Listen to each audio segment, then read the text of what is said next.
Guys यही मेरे साथ सुबह हुआ था। अभी शाम रात हो गई है और हम और प्रकाश भाई जा रहे हैं हमारे पापा को तैरने के लिए।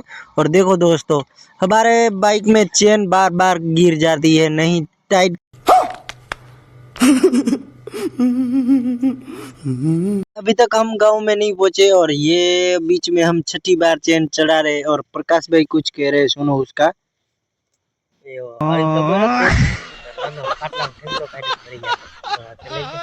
तो हम नहीं रहे घर के और नहीं रहे घाट के। चलो प्रकाश भाई चलो, अब गांव में पहुंचाने हमारा भी बाइक में।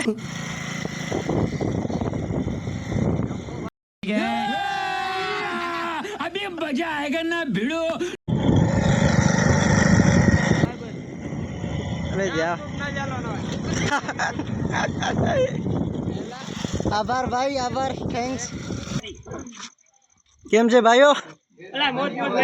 તો બસ